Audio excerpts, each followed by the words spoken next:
जैसे एससी को बीसी काट देता है, जे जाट भाइयों को हरिजन हीरों से अगर आप देखें तो इक्वलाइजेशन हो जाता है।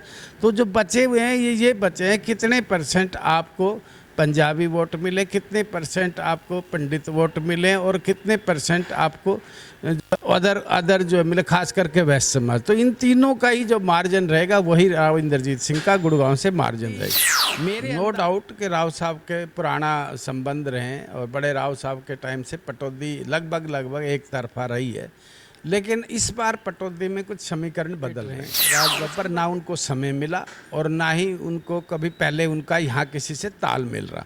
आप अगर किसी जगह जाते हो तो आप हॉस्टल में भी जाओगे तो आपको 1 हफ्ता 10 दिन तो हॉस्टल में पहचानने में लगेगा कौन कैसा है। इन 20 दिन के अंदर जो इलेक्शन उठना चाहिए था वो नहीं, ये पहले जैसा इलेक्शन नहीं है। आपके मेवात में भी वो जो परसेंटेज राव साहब को आनी चाहिए, राव इंद्रजीत को आनी चाहिए, वो नहीं आ रही है।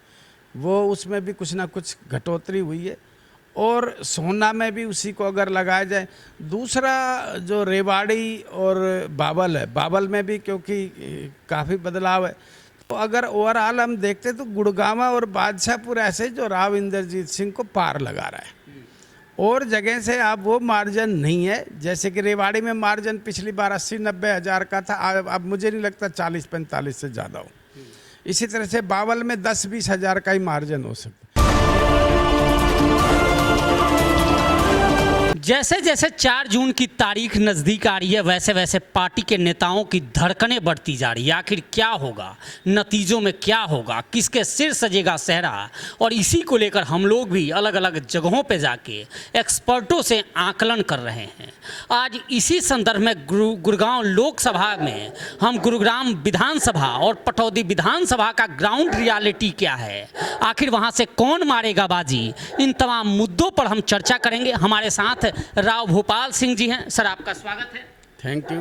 आपके सो देखने वाले उन सब का भी स्वागत है, धन्यवाद। मैं आपका सिलेक्शन इसलिए किया, थोड़ा चेयर में और इधर कर लेता हूं आप, कि चूंकि आप गुड़गांव लोकसभा से, गुड़गांव विधानसभा से आप चुनाव भी लड़ चुके हैं और राव वीरेंद्र सिंह जो राव इंद्रजीत के फादर हैं उनके सबसे करीबी शागिर्द आप रहे हैं। आपने पटौदी का एक एक हल्का, एक एक व्यक्ति से जानकार हैं। तो मैं इसी जहन में आया कि चूंकि आपके पास सटीक इन्फॉर्मेशन है कौन व्यक्ति किधर गया और इस बार चुनाव क्या कहता है, तो मैं इन दोनों विधानसभाओं को लेकर जिक्र करूंगा। और सबसे पहले हम गुड़गांव विधानसभा को लेकर जिक्र करेंगे। क्या कहता है गुड़गांव विधानसभा को लेकर आपका आकलन? गुड़गांव विधानसभा पहले वाली तो नहीं रही, अब काफ़ी बदलाव आ गया। बाहर के लोग बहुत आ गए हैं और काफ़ी सोसाइटियों में, टावर्स में लोग रहते हैं।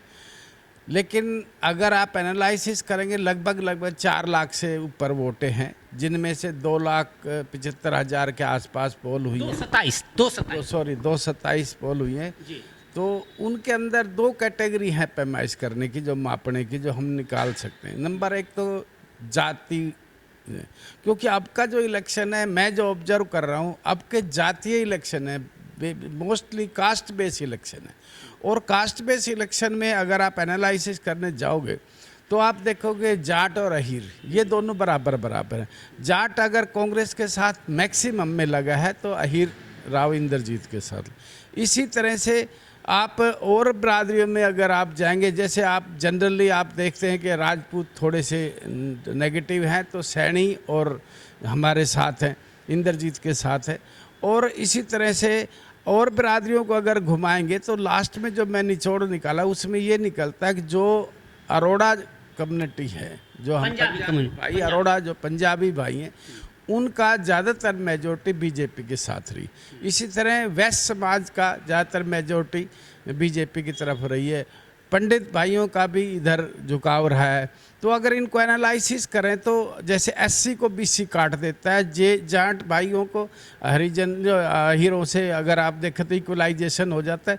तो जो बचे हुए हैं ये बचे हैं, कितने परसेंट आपको पंजाबी वोट मिले, कितने परसेंट आपको पंडित वोट मिले और कितने परसेंट आपको अदर जो मिले, खास करके वेस्ट समाज। तो इन तीनों का ही जो मार्जिन रहेगा वही राव इंद्रजीत सिंह का गुड़गांव से मार्जिन रहेगा। मेरे अंदाजे से ये लगता है कि लगभग 1.5 से और 1.20 से 1.50 तक का मार्जिन गुड़गांव से राव इंद्रजीत को मिल रहा है। गुड़गांव लोकसभा या गुड़गांव विधानसभा? नहीं, गुड़गांव विधानसभा। 227 में 1.5 लाख वोट ले जाएंगे राव इंद्रजीत। बिल्कुल डेफिनेटली, आप देखना इसमें। क्यों आपने जो कास्ट इक्वेशन की बात की है, तो क्या राज बब्बर हैं वो पंजाबी कम्युनिटी से हैं, तो पंजाबियों ने उनको वोट नहीं दिया? देखो, मैं कहता हूँ बिल्कुल ना के बराबर पंजाबियों की वोट उधर गई है।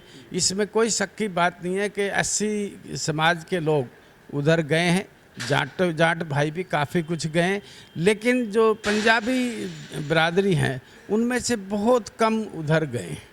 जो वोट जंक्शन एरियाज की अगर बात करें, जहाँ सबसे ज़्यादा हमें कहें कि वोटों का जंक्शन है, शीतला कॉलोनी हो गया आपका, आप उधर राजेंद्रा पार्क का इलाका हो गया, सूरत नगर 1 का, चूँकि उस दौरान जब आप चुनाव लड़ रहे थे इन इलाकों में सबसे ज़्यादा आपने फोकस्ड किया था। इन इलाकों का वोट आपको क्या लगता है किसको गया? देखो, दो चीज़ें बड़ी मतलब गहराई से देखने की। नंबर 1, टावर्स में जो लोग रहते हैं, आप गुड़गांव की टोटल पॉपुलेशन की 20% वोट जो टावर्स में है या सोसाइटी, वो 90% बीजेपी के साथ गई। तो हम उसको ये कह सकते हो एन ब्लॉक है। और जो ये जो कॉलोनियों की जो बात कर रहा हूँ, इनके अंदर जो रेशो देखोगे वो 40-60 का है।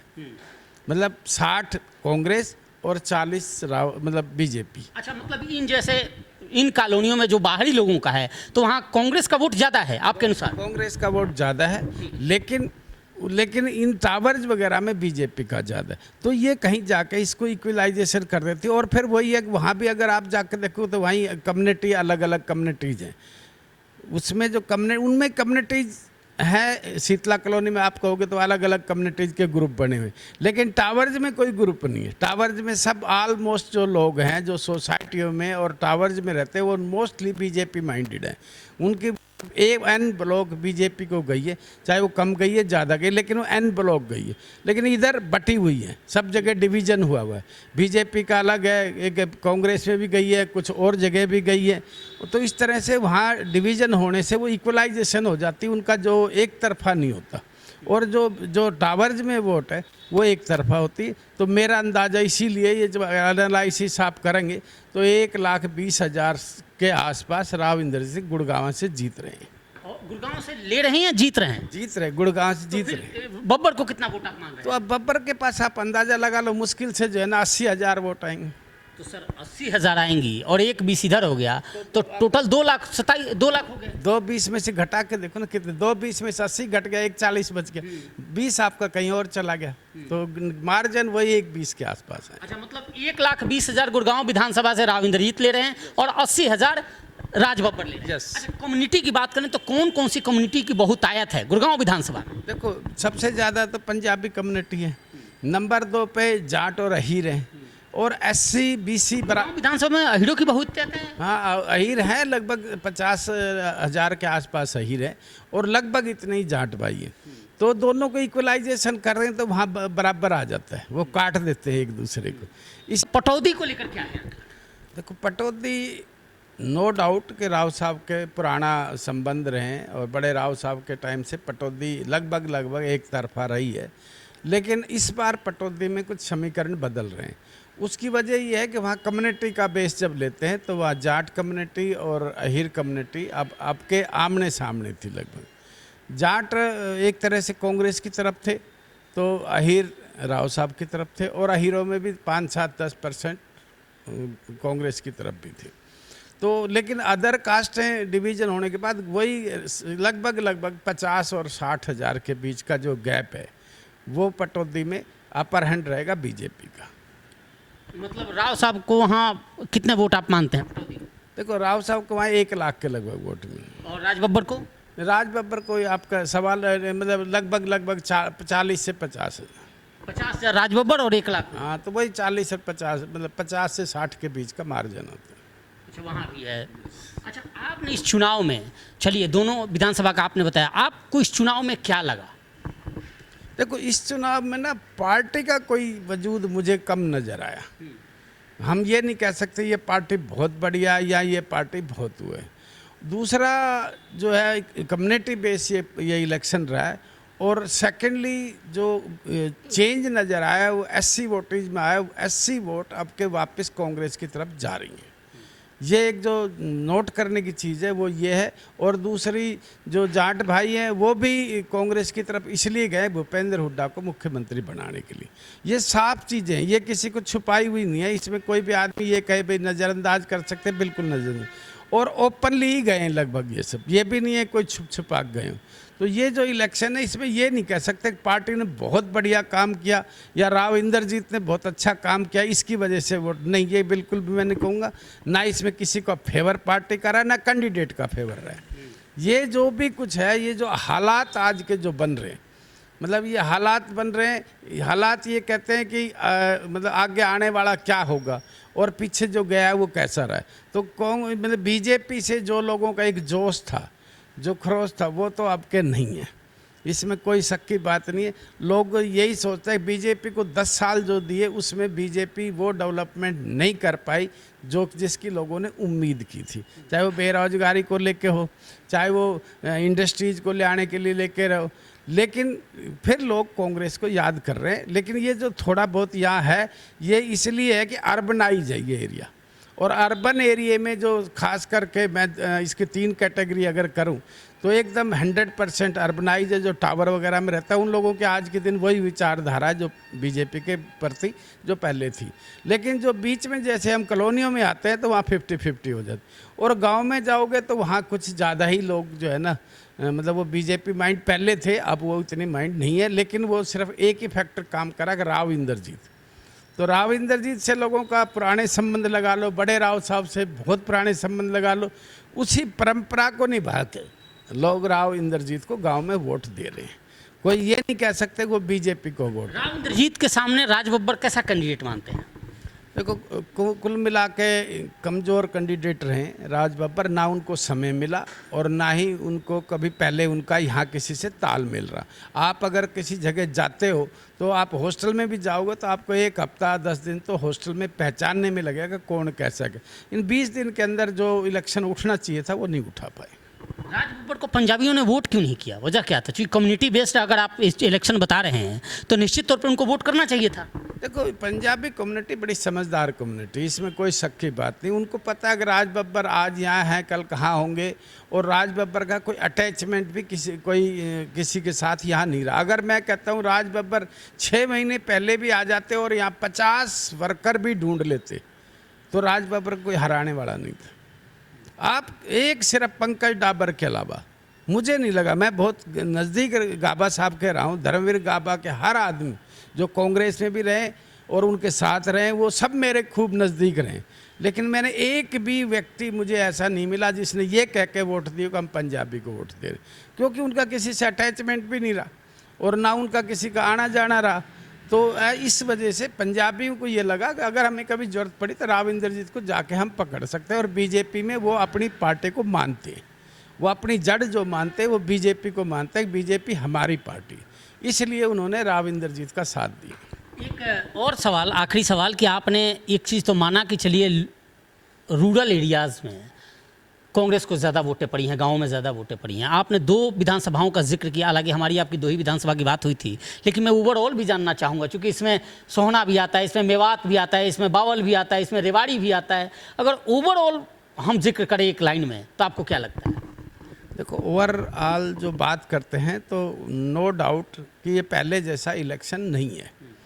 अब के मेवात में भी वो जो परसेंटेज राव साहब को आनी चाहिए, राव इंद्रजीत को आनी चाहिए, वो नहीं आ रही है।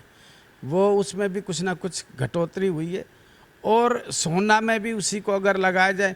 दूसरा जो रेवाड़ी और बावल है, बावल में भी क्योंकि काफ़ी बदलाव है, तो अगर ओवरऑल हम देखते तो गुड़गांवा और बादशाहपुर ऐसे जो राव इंद्रजीत सिंह को पार लगा रहा है, और जगह से आप वो मार्जिन नहीं है। जैसे कि रेवाड़ी में मार्जिन पिछली बार 80-90 हज़ार का था, अब मुझे नहीं लगता 40-45 से ज़्यादा हो।